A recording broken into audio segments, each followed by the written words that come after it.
bawat araw ay maaaring maghatid sa iyo sa karanasan ng tagumpay o kabiguan, ng ligaya o lungkot. Kaya marapat lamang na iyong kilalanin at tanggapin si Hesukristo bilang tagapagligtas at Panginoon ng iyong buhay at mangyaring pagyamanin at panariwain ang kanyang katapatan sa pakikipagniig at pakikinig sa kanya bawat araw o day by day. Ang day by day ay naglalayong umalalay sa pang-araw-araw na pamumuhay Kristiyano. Halina't mapagpala sa mensaheng hatid ng day by day. Narito po si Pastor Ed Lapiz sa mensaheng pinamagatang How to know God's will. How to know God's will. Yan ang isa sa mga pinakamadalas na maitanong. Paano po ba nalalaman ko anong kalooban ng Panginoon para sa akin, para sa decision ko, para sa gagawin ko? At katatapos mo lang sagutin na yung isang nagtanong, may bago na namang nagtatanong dahil napakahalaga para sa atin na malaman ko anong kalooban ng Panginoon at nang maisa katuparan natin sa ating buhay. At yan ang ating sisikapin ngayong pag-aralan sa tulong ng Panginoon, how to know God's will. Salamat, Ama, dahil pinapakita niyo sa amin ang inyong kalooban upang kami bigyan ng gabay, hindi kami maligaw at kami malagay sa tamang landas.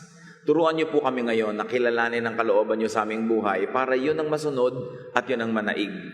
Pagtawarin niyo po kami sa aming mga kasalanan. Teach us, Lord, guide us, heal our diseases, both spiritual and physical diseases, O Lord. At nawangin niyo pong salita maging gamot sa aming buhay, lakas, liwanag, gabay, kanlungan. Hinihiling namin, Ama, na kayo pong maging tagapagsalita at tagapangaral, gamitin niyo lang ang lingkod ninyo na inyong kasangkapan. Praise you, Lord, and we thank you, we honor you, seeking your wisdom. In the name of your Son, Jesus, we pray. Amen. How to know God's will? Mahalagang tanong, lalong-lalo sa mga anak ng Diyos na gustong sundin ang kalooban ng Panginoon, yung nadadala na sa kasusunod sa kanilang sariling estilo na puro mali ang inuuwian at yung gusto talagang mapaayos ang buhay. First of all, to know God's will, know the Bible. 2 Timothy 3:16-17, everything in the scriptures is God's word. All of it is useful for teaching and helping people and for correcting them and showing them how to live. The scriptures train God's servants to do all kinds of good deeds. Napakahalaga na kilalanin ang alam ng Biblia, yung tinuturo nito upang mailapat sa buhay. But remember this, although scripture is God-breathed and inspired, we must contextualize. Every word is God's word, but not every word is for you, for your situation right now. Hindi ko mo tama para kay Noah noon ay tama sa iyo ngayon. Hindi ko mo angkop sa mga babaeng taga-Korinto noon ay angkop sa iyo ngayon. Hindi ko mo ipinagawa sa mga pari noong unang panahon ay ipinapagawa sa iyo ngayon. Kaya hindi lang mahalaga na malaman ang laman ng Biblia, kundi malaman din ang konteksto, yung background, bakit ito itinuro, bakit ito ipinagagawa, at kailangan ibinabagay sa ating panahon. God's word is inspired, instructive, but in its context, to the specific recipient. Huwag natin kakalimutan na bagamat merong universal application ng mga katuruan sa Biblia, meron siyang original na nagsulat o nagsalitat ng aral at may mga original na tumanggap nito at ang tunay na mensahe ay para doon sa mga original na nakinig. Ngayon, pwede tayong makisalo, pwede nating i-apply sa buhay natin kung ang kalagayan natin ngayon ay katulad sa diwa at spirito ng kalagayan ng mga unang nakatanggap ng mga katuruan. Hindi basta-basta kapupulot ng katuruan sa Biblia na sinabi 1,000 taon na sa isang pamilya o isang grupo o isang bansa at i-apply mo sa buhay mo nang hindi pinag-aaralan kung magkapareho ba ng kanyang konteksto o kalalagyan. So God's word is very correct in its specific time and circumstance, and the danger is in misapplying a teaching or a command that was not meant for you or for your situation. Situational ang mga turo dyan, talagang lalong-lalo yung mga letters, mga epistles. Meron talagang problema yung church na yon, may taong involved, sinasabihan nung sumulat kung anong dapat gawin, at hindi pwedeng basta i-apply mo na lang sa buhay mo ngayon yon. Kailangan tinitingnan mo, pareho ba ang kalagayan namin? Pareho ba yung espiritu o diwa ng problema para ma-apply ko itong diwa ng solusyon na ito? Reading and interpreting or applying verses out of context is the most common source of needless suffering from the Bible. Marami mga tao nagdurusa ng hindi naman dapat kasi ang sinusunod ay utos na hindi naman sa kanya nakaukol. Marami rin ang mga nabibigo na tanggapin ang kanilang mga inaangkin na pangako ng Diyos kasi hindi naman sa kanila ipinangako, inaangkin nila. It is important to be guided by the Spirit to know when you will claim a promise, a specific promise given to specific people at specific contexts. It takes the Spirit to guide you kung pwede mo na i-claim yun ngayon. So there are such things as specific instructions and teachings, and there are those that though are specific could be universalized to be applied in many other situations. But a blind application of every verse to everyone, everywhere, every time could lead to needless suffering. It could lead to needless restriction and strife, needless struggle, and needless work. So we must read the Bible also as literature. Though we take it literally as the Word of God, the Bible also has its literary context. So marami diyang metaphors and symbolisms.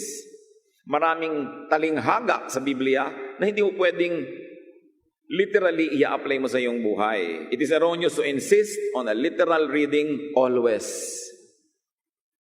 Sabi ng Psalm 119, 105, your word is a lamp that gives light wherever I walk.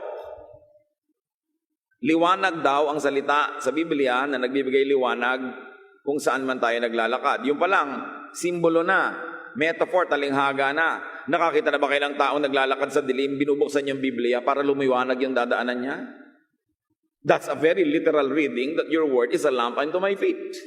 So that already tells us na maraming reading, metaphorical, poetic, symbolic.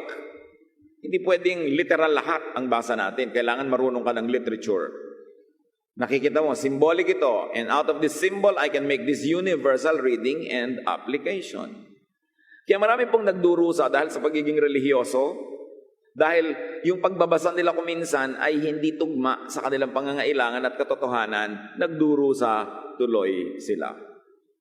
How to know God's will? Know natural law. God is the author and designer of nature. Sino pa ba ang lumikha ng langit at ng lupa, di ba't ang Diyos? Kaya't makikita mo sa mga patakaran, sa mga batas ng kalikasan, yung karakter ng Diyos na lumikha nito. Colossians 1:16, everything was created by Him, everything in heaven and on earth. Everything seen and unseen, including all forces and powers, and all rulers and authorities. All things were created by God's Son, and everything was made for Him. So lahat ng nakikita natin sa paligid, sa kalikasan, liban na lang yung winasak, pinilipit at sinira ng tao, lahat ng nakikita natin sa paligid, Diyos ang may likha. And the challenge now is to see, ito bang nakikita ko ngayon ay yung nilikha ng Diyos o yung natira na lang matapos wasakin o pilipitin ng tao? But understanding nature and natural law is a great way to understand God. Romans 1:20, God's eternal power and character cannot be seen. But from the beginning of creation, God has shown what these are like by all He has made. 1 Timothy 4:4, everything God created is good. And may we add, in its context. Lahat ng bagay may konteksto.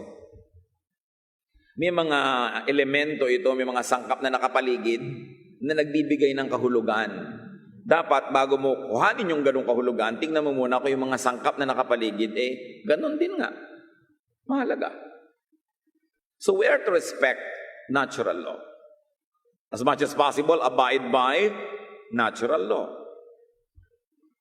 What is God's will for you? That you should sleep 8 hours a day. What is natural for you? That you should sleep as much as possible at night. Kaya pinadilim ng Diyos yung gabi para kaantukin at matulog, pinaliwanag yung araw para kagising. Yan ang challenges ngayon ng mga taong nasa night shift, nagtatrabaho sa mga gabing oras, naapektuhan ng katawan. Minsan, hindi mo naman napipili kasi yun lang ang choice mo sa pagtatrabaho para ka kumita. But what must you do to minimize and mitigate its negative impact on your body, on your emotion, on your spirit? Kaya dapat yung natural law, alam natin. Romans 2:14, some people naturally obey the law's commands, even though they don't have the law. So kahit daw wala ka nung nakasulat na utos ng Diyos, titignan mo lang yung kalikasan, marami ka ng utos niya na mababasa at mauunawa. Even Paul, in his high ambition to save souls for the Lord, was prevented by strong winds, meaning natural law. Acts 27:14-15, before very long, a wind of hurricane force, called the Northeaster, swept down the island. The ship was caught by the storm and could not head into the wind, so we gave way to it and were driven along. Kahit si Pablo, kahit sinong missionary, kahit gaano kataas ang adhikain mong dali ng salita ng Diyos sa isang lugar, kung sumasalungat yung hangin, igagalang mo yon at hindi mo yun babaligtarin. In other words, even in your obedience to God and to your mission, you must still adhere to natural law.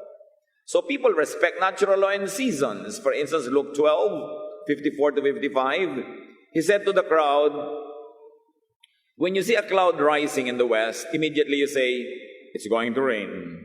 And it does. And when the south wind blows, you say, it's going to be hot. And it is.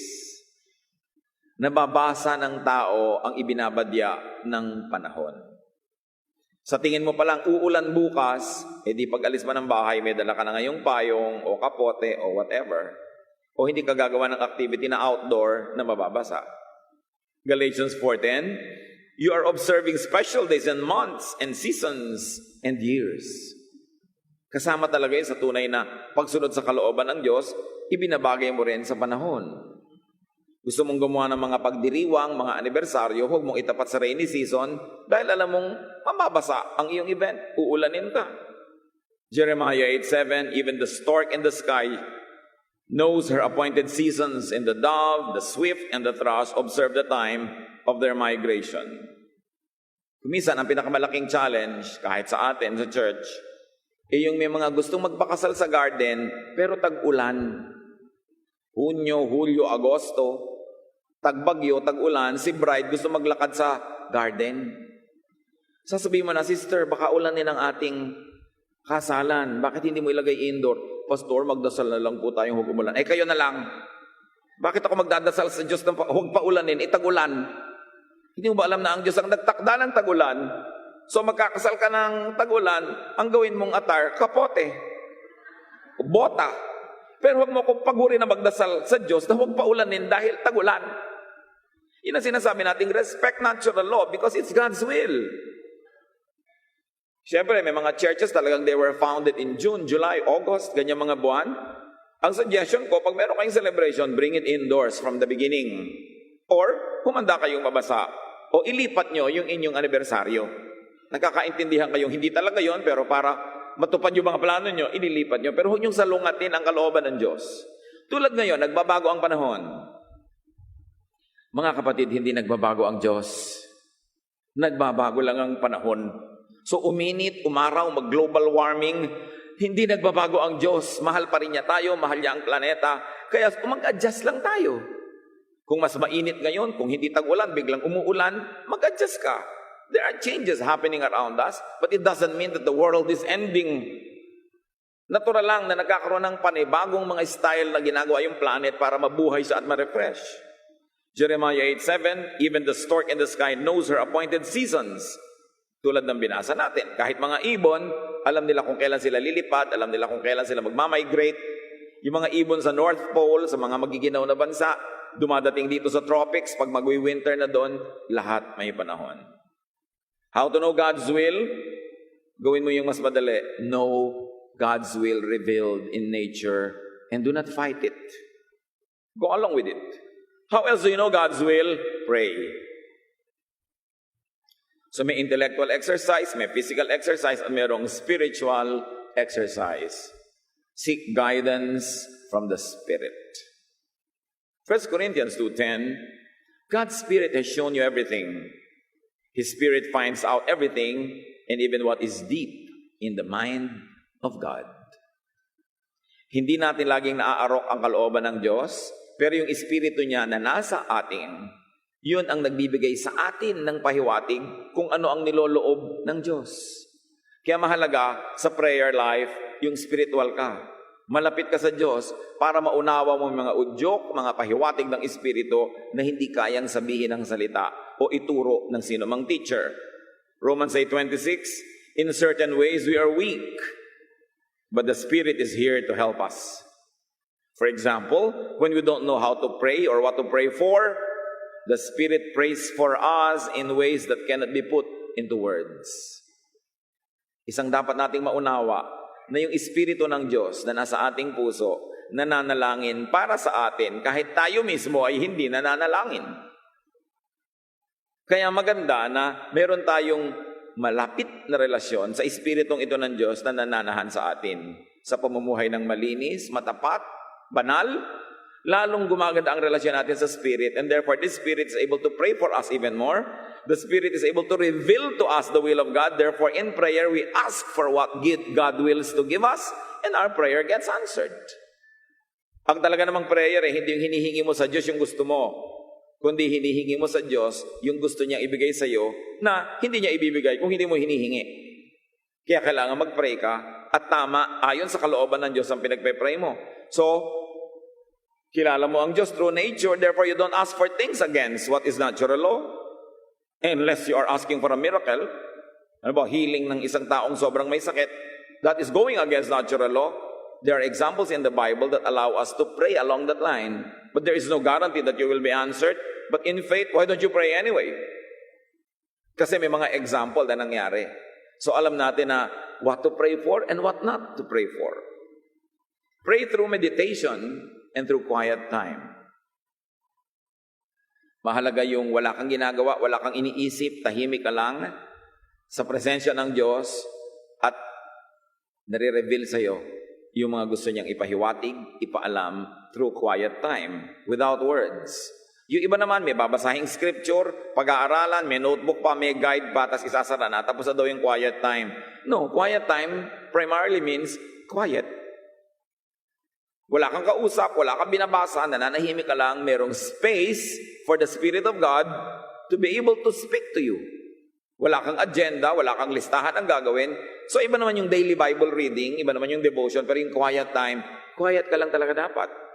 It is the secret of powerful spiritual life, to be still before the Lord and know that He is God. Many people receive revelation while praying. Katulad ni Cornelius, Acts 10:1-4, sa oras ng kanyang pananalangin, dinalaw siya ng anghel at tinuruan ng mga kalooban ng Diyos para sa kanya. How else do you know God's will? Get godly and wise counsel. Pwede kang kausapin ng Diyos sa pamamagitan ng Biblia, sa pamamagitan ng kalikasan, sa pamamagitan ng panalangin, at pwede ka rin kausapin ng Diyos sa pamamagitan ng payo ng mga makadiyos na tao. From the spiritual and the religious, God can speak to you. Pero hindi lang sa mga relihiyoso. God can also speak to you from the intellectually wise. Why? Because all good things come from above. Even the knowledge of people who are not religious come from God. Kasi lahat ng karunungan na mabuti ay galing sa Kanya. And you can get counsel even from the street smart. Yung magaling sa practical na bagay, kahit hindi magaling sa teorya, hindi gaano nakapag-aral, walang masyadong mga matataas na mga philosophies, pero magaling sa practical na bagay, lalo naman pwede ka rin kausapin ng Diyos. Because streetwise people are the closest to nature and from the source of natural intelligence. All God's knowledge and all good knowledge is from heaven. Because the earth is the Lord's and everything in it, according to Psalm 24, verse 1. Lahat ng karunungan. So hindi mo pwedeng ilimit ang sarili mo na ang kausap mo lang religious people. Actually, kikitid ang utak mo pag religious people lang lagi ang kausap mo. Dapat may kausap ka rin ng mga academicians, mga intellectual, mga scientists, mga tindera, mga janitor, mga tao sa kalsada. Kasi lahat ng karunungan na maganda at tama galing sa Diyos, kahit sino pa ang pinagtitiwalaan at pinapahawak nung dunong na yon. The quickest way really to have a narrow mind is to limit your source to religious people. Magiging out of touch ka with reality at puro teorya at puro kalangitan at kabilang buhay ang iisipin mo, nandito ka pa. Dapat balance ang feeding ng ating isip. How else do you know God's will? Listen to your heart. Makinig ka sa pintig ng iyong puso, makinig ka sa iyong nadarama. Although, hindi ito napaka-reliable na source of guidance, pero yung nadarama natin ay pwede ring gamitin ng Diyos para magpahiwatig. Proverbs 14:10, no one else can really know how sad or happy you are. And according to the New International Version, each heart knows its own bitterness and no one else can share its joy. Ikaw lang ang nakababatid ng laman ng iyong puso. Minsan may magtatanong, Pastor, sino po ba ang God's will para sa akin na pakasalan? Lalaki A o lalaki B? So, aalamin mo na lahat yung mga factor. Then magtatanong ka ng isa, sino ba yung mahal mo? Si A po. Kailangan pa bang i-memorize yan? Diba? Yun ang sinasabi ng puso mo eh. Maliban na lang na may iba pa tayong pinag-usapan na si A pala ay walang ambisyon, si A pala ay babaero, si A pala ay ganito. Then, makinig ka na lang sa utak mo, makinig ka sa law of nature. Ang mga ninuno ba nitong si A ay ganito o si B, ay naku, genetically, lugi ka dyan kung lahi ng mga lasenggo. Di ba? Chances are, magiging ganun din siya kung hindi niya lalabanan yung natural, which is really hard to fight. So, tinitingnan mo yung law of nature, yung intelligence mo, and then you listen to your heart. Filter out, however, personal agenda.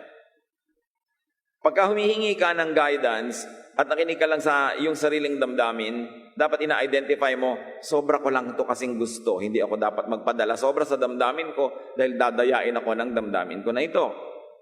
Kaya sabi sa Psalm 139:24, see if there is any offensive way in me and lead me in the way everlasting. Suriin niyo po ako, Diyos. Tingnan niyo kung mayroong dapat tanggalin sa pag-iisip ko, sa damdamin ko, sa gusto ko, at nang ang matupad ko yung inyong sariling kaparaanan. Pero kahit naman tayo ay nagsusuri ng mga sarili nating gusto at pinagsususpetsahan muna natin bago natin pagtiwalaan yung ating emosyon, do not always deny yourself, your nature or your desire, because you were wonderfully made and you were created to be you. You cannot be your auntie, you cannot be your uncle, you cannot be your mother. You are you. And you're a unique person. You must give space to your uniqueness, even in your decision-making. Ecclesiastes 11:9, be cheerful and enjoy life while you are young. Do what you want and find pleasure in what you see. Then may babala, tiyakin mo lang at alalahanin mong huhusgahan ka ng Diyos sa bawat mong ginagawa. Hindi panakot, paalala lang na sige, gawin mong gusto mo. Kaya lang, huwag makakalimutan na mayroong gusto ang Diyos at kung alam na alam mong kontra naman yan, edi Diyos na lang ang sundin mo. Pero ipinapakita sa atin na yung gusto mo gawin mo habang bata ka. Ang buhay ang dali-daling mabawi. Ang tao ang dali-daling tumanda. Pero kailangan siguro above 45 or 50 na kayo bago nyo ma-realize na ganun pala yun, ang bilis tumanda ng tao. So ang mahalaga habang bata ka, gawin mo yung mga bagay na bata lang at katawang bata at isip bata lang ang makakagawa. At payagan natin yung mga bata na maging bata. Huwag natin silang expect na magmukhang matanda, asal matanda, kilos matanda, dahil bata sila. Bibigyan lang natin ng guidance, bibigyan natin ng mga hangganan ng pwede nilang gawin na maaaring sa kabataan na hindi nila alam na masama. But we allow young people to be young. We allow children to be children. Ang katatapos pong mensahe ni Pastor Ed Lapiz ay pinamagatang How to know God's will. ang inyo pong narinig ay ang unang bahagi. Ang ikalawang bahagi ay maririnig sa susunod na pagsasahimpapawid ng programang Day by Day. Iyong napakinggan ang Day by Day. Inihatid ng Day by Day Ministries sa pakikipagtulungan ng FEBC Philippines at ng 702 DZAS, Agapay ng Sambayanan.